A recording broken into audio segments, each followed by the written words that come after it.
August 28, 2017, Texas. Chambers County sits at the center of the storm that was Hurricane Harvey.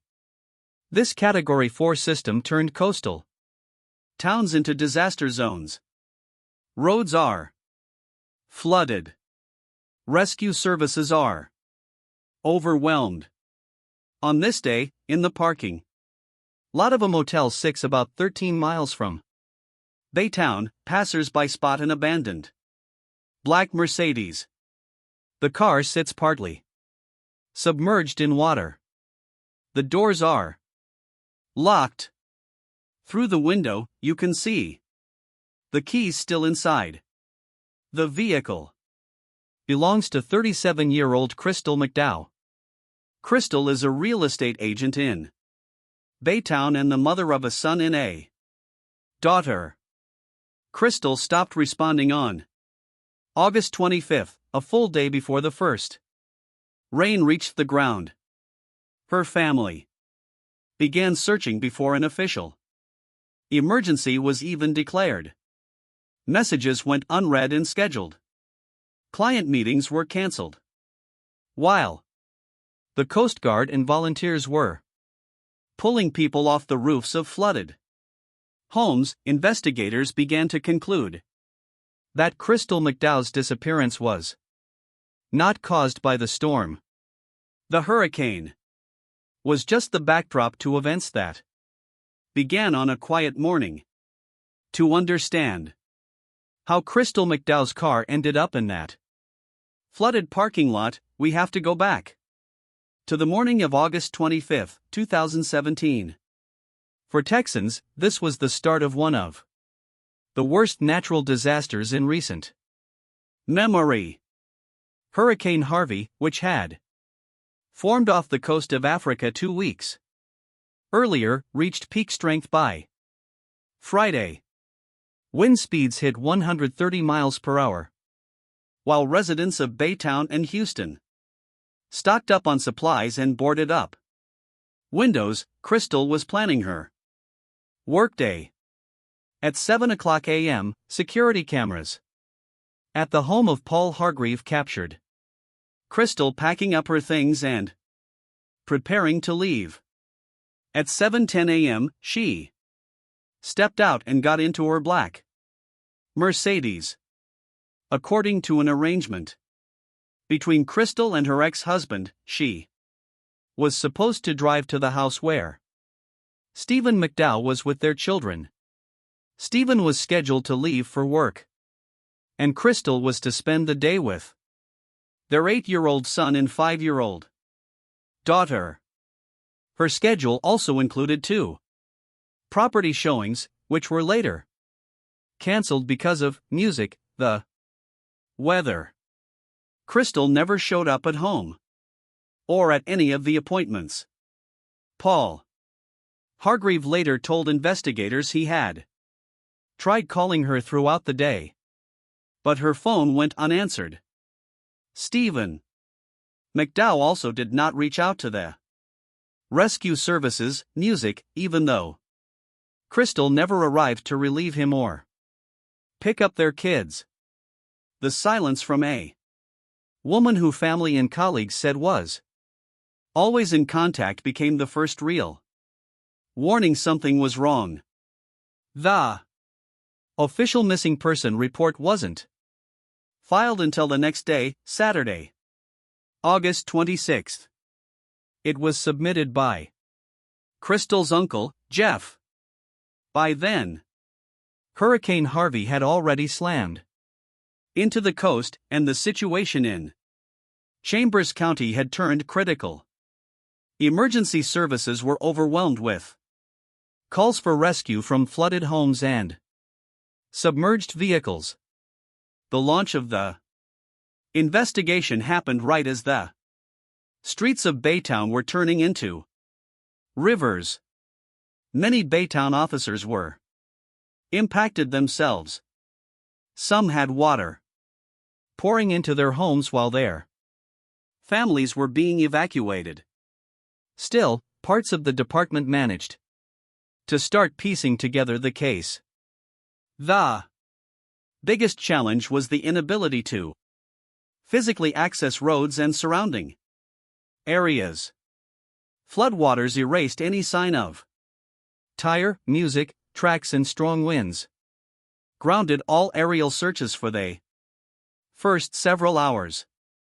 Investigators were left in a situation where the storm itself was physically blocking evidence, clues that might have shown which way Crystal's black Mercedes went after she left Paul Hargreaves' house.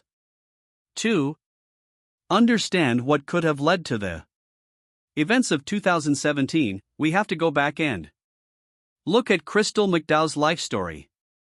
Born Crystal Sarah, she grew up under unstable conditions. Her parents, Pamela and Anthony, struggled with heavy use of banned substances, which ultimately took both their lives within just a few months of each other. Crystal was only 11 when she lost them. Now an orphan, she faced circumstances that her loved ones would later describe as incredibly harsh.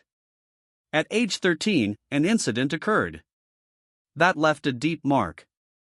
While the official records are sparse, her family confirms that Crystal was abducted. She was held in what was described as a chicken coop. Remarkably, she managed to escape on her own. Who took her music and how long she was kept remains unknown to this day. But this traumatic episode came just before she was taken in by her uncle Jeff. Under his care, Crystal finally found some stability, support, music that helped shape the direction of her life. In her early 20s, Crystal landed a job as a flight attendant with ExpressJet. It was during that time she met Stephen McDow. Crystal's aunt Cindy later shared that Crystal had fallen hard for Stephen from the start, believing he was the right person to start a family with. The two married. Music. In 2007. Not long after, Crystal made the decision to leave aviation, a career that kept her constantly on the move, and returned to Baytown. She shifted her focus to real estate. In her new profession, Crystal quickly rose to become one of the most successful real estate agents in the region. Music. She was the primary breadwinner in the household, providing financial stability for her husband and their two kids, a son and a daughter. Her social media at the time reflected just that, pictures of her children and snapshots of her professional accomplishments. By the age of 37, Crystal McDowell had built the image of a successful woman whose lifestyle and career seemed to have more than made up for the hardship and instability of her early years. But behind that polished exterior was a relationship that had been unraveling almost since the beginning. Crystal and Stephen McDow's story began in the mid-2000s. Music. They officially tied the knot in 2007, and for the next 10 years, they appeared to the outside world as the picture of a strong, stable marriage. But behind closed doors at their Baytown home, a different dynamic was taking shape, one built on financial dependence and mutual resentment. In the early years of their marriage, Crystal continued working as a flight attendant for ExpressJet. The nature of her job meant she was often away from home. According to statements from those close to her, during that period, Crystal had several affairs which Stephen eventually found out about. These discoveries became an ongoing source of tension between them. In response, Stephen displayed behavior that investigators would later describe as controlling and emotionally unhealthy. The first major crisis came in 2008 when Crystal filed for divorce for the first time. In response, Stephen threatened music to harm himself if she left him. Under that emotional pressure, Crystal withdrew the filing and the couple stayed together. Over the next decade, they had a son and a daughter. Crystal left aviation and transitioned into real estate, where she found rapid success. Her career growth flipped the roles. Within the marriage, Crystal became the main and eventually the sole source of income.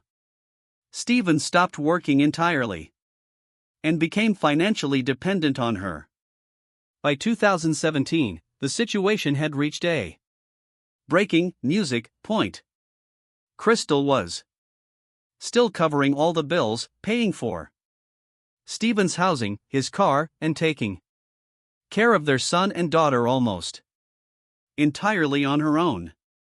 After 10 years, the marriage had turned into little more than cohabitation. Crystal herself described that phase of the relationship as feeling more like roommates or even like a brother and sister. But while for her it was a clear signal that the relationship had run its course, Stephen, without any financial independence, clung to it, using the same tactics he had for years.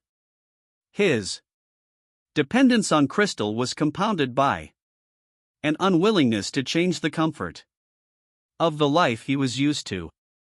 The same behavior pattern that started back in 2008, threatening to harm himself to prevent her from leaving, still lingered. But by 2017, new developments in Crystal's life would take away the last bit of control Stephen had over her. By summer of that year, the relationship between Crystal and Stephen McDow had reached the point of no return. In June, their 10-year marriage was legally dissolved.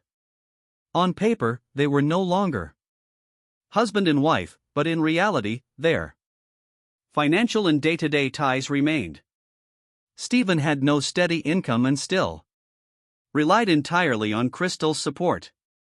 She had even purchased a separate home for him, but due to renovations at her own townhouse, she continued to temporarily live under the same roof with him. Crystal saw this living arrangement as a short-term compromise, something done mainly for the sake of their son and daughter. She deliberately avoided sudden moves, music, hoping to keep things emotionally stable for the 8-year-old boy and 5-year-old girl. At home, her interactions with Stephen were kept to the bare minimum. She described the arrangement as coexisting without any personal connection. Again, comparing it to living with a sibling. It was during this fragile period that Paul Hargreave entered her life, a local jeweler from Baytown.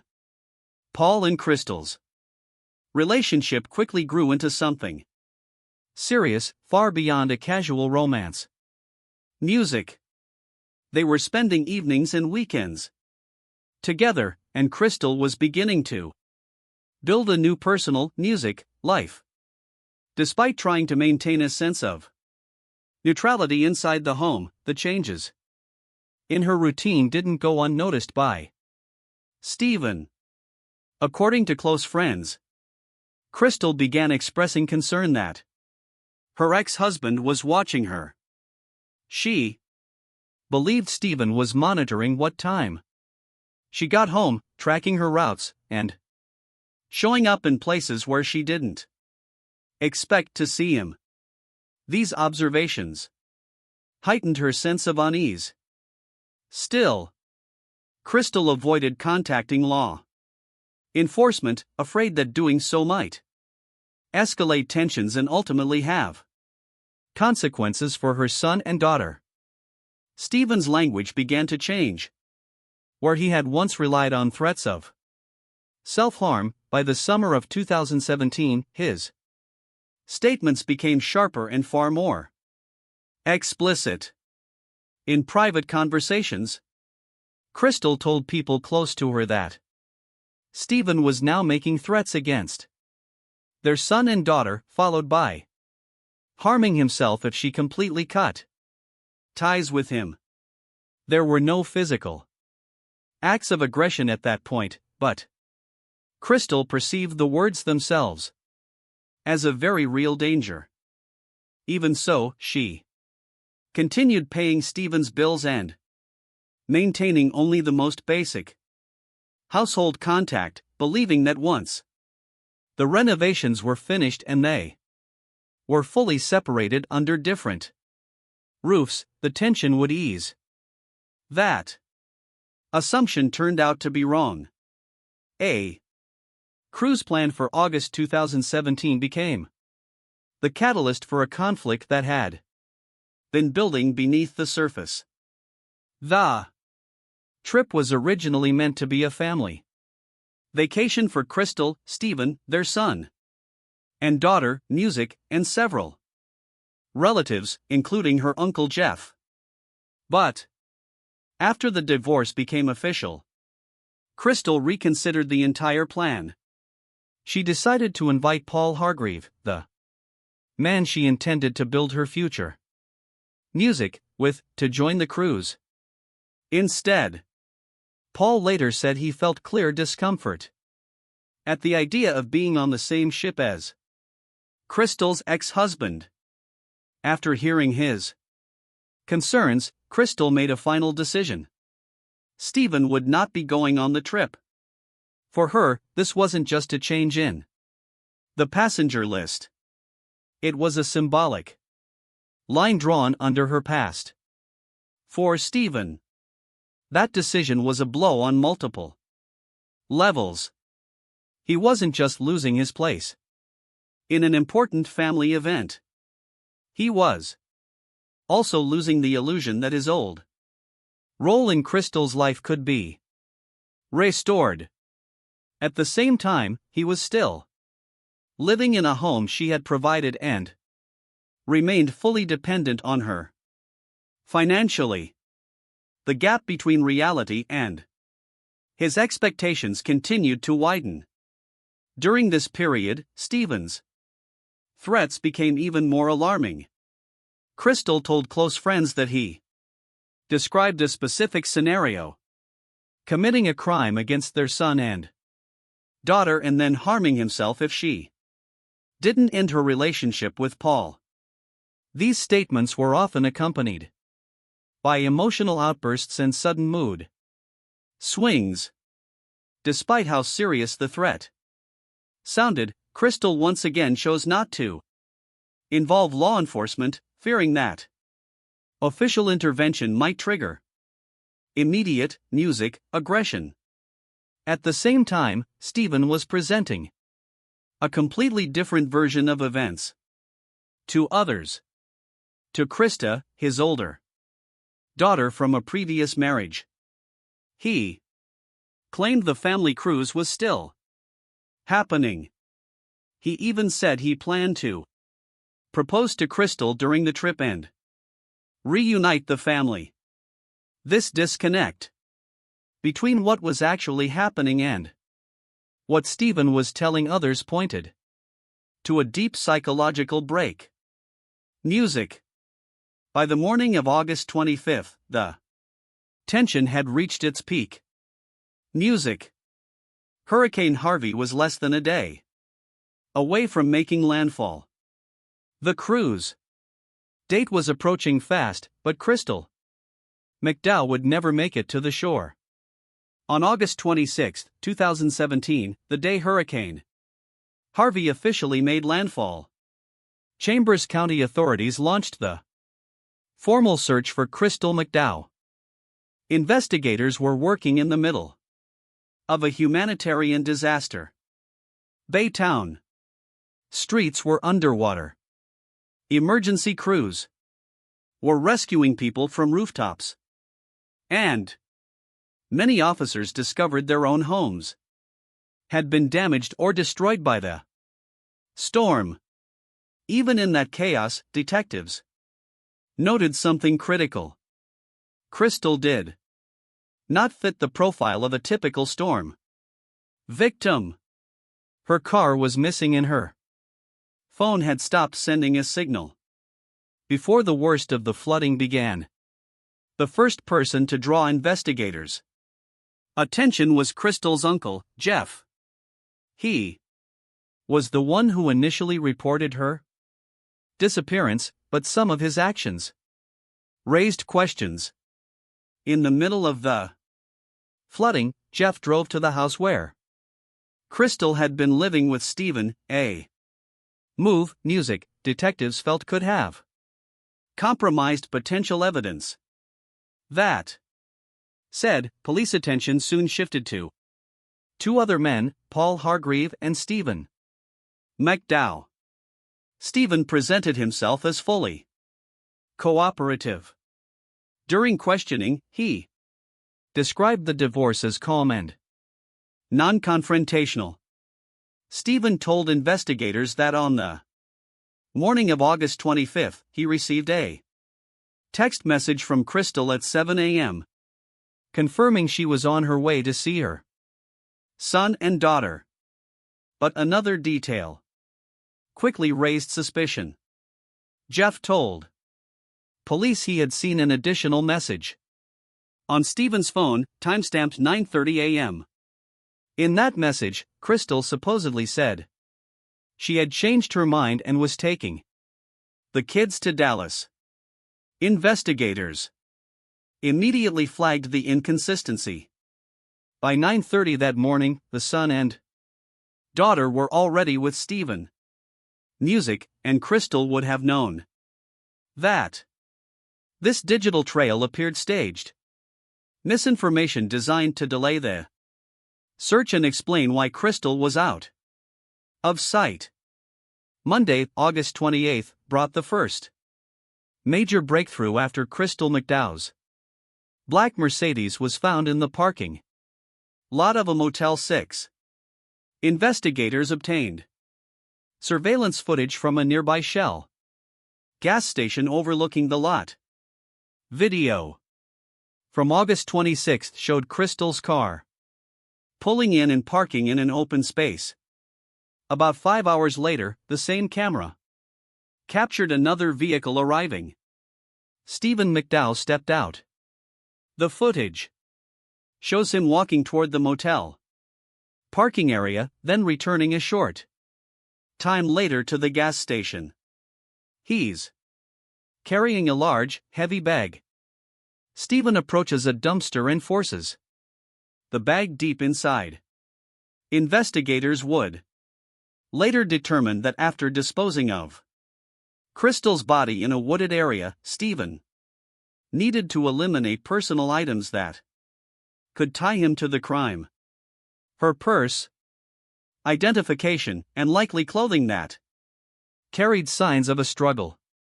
Stephen made no purchases and didn't fuel his car. His sole purpose there was to erase evidence.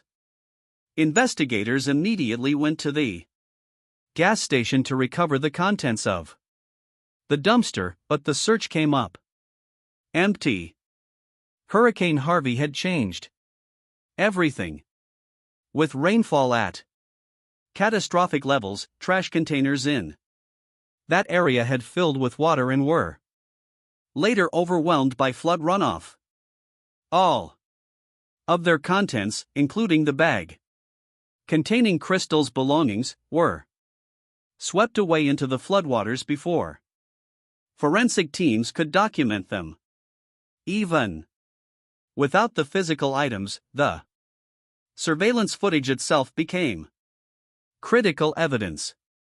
It showed Stephen secretly handling the missing woman's Possessions during a narrow and highly suspicious window of time. After reviewing the Shell station footage, detectives shifted their focus to verifying Stephen McDow's alibi. In his initial statements, Stephen claimed that on August 25, the day Crystal vanished, he had gone to a Walmart. The store sits directly across the interstate from the Motel 6. Surveillance footage from the store confirmed that Stephen was there, but it also revealed the real purpose of his visit, something he never mentioned. The Walmart cameras show Stephen entering the sporting goods section. He selects a bicycle and pays for it at the register. Exterior cameras then capture him exiting the store, mounting the bike, and riding off in the direction of his home. The distance from the store to Stephen's residence in Baytown is roughly 13 miles. That detail solved a key logistical puzzle for investigators. Until then, they couldn't explain how Stephen made it back home after leaving Crystal's car at the motel. With flooding underway and taxi services effectively music shut down, the bicycle offered a simple solution, one that didn't involve using a vehicle that could be tracked by traffic cameras. Detectives determined that Stephen made the entire trip in heavy music rain, despite claiming he was supposed to be at home with his 8-year-old son and 5-year-old daughter. In his statements, music, Stephen omitted the bicycle purchase altogether, describing his Walmart trip as a routine run for basic supplies ahead of the storm. The route captured on camera directly contradicted that claim. Investigators confirmed that he returned to his neighborhood on the bike, allowing him to avoid major highways and stay off the radar of patrol units operating in the disaster zone. Music, by now, Stephen McDow's movements on August 25 formed a clear sequence. Driving Crystal's car to the motel, waiting 5 hours, then cycling back to Baytown. At that point, detectives had enough to shift Stephen from a cooperating witness to the primary suspect. On September 8, 2 weeks after Crystal McDow disappeared, Stephen McDow was brought in for questioning again. By that point, investigators had surveillance footage confirming his presence in the motel parking lot, as well as proof that he purchased a bicycle on the day Crystal music vanished. Stephen admitted that he was the person seen in the videos, but he continued to insist that his actions had nothing to do with a crime. At this stage, investigators changed their approach. Understanding that a case without a body could be vulnerable in court, music, prosecutors applied administrative pressure. At the district attorney's request, Child Protective Services became involved. As a result, Crystal and Stephen's 8-year-old son and 5-year-old daughter were temporarily removed from the home and placed with relatives. Stephen was directly informed that his continued refusal to cooperate could lead to the loss of his parental rights. Stephen's physical condition was visibly deteriorating. Over the course of 14 days, he had lost a significant amount of weight and appeared exhausted and disoriented. Under the combined pressure of the evidence and the situation with his son and daughter, he proposed a deal. Stephen agreed to reveal the exact location of Crystal's body in exchange for a commitment from prosecutors not to Pursue the death penalty. He added one more condition: permission to spend one night at home before being taken into custody. The decision to accept this demand was driven by pragmatism. Without recovering the body, the prosecution lacked direct proof of the crime. Investigators concluded that the risk of granting temporary freedom was the lesser evil compared to securing definitive evidence. That same night, Stephen called his older daughter from a previous marriage, Krista.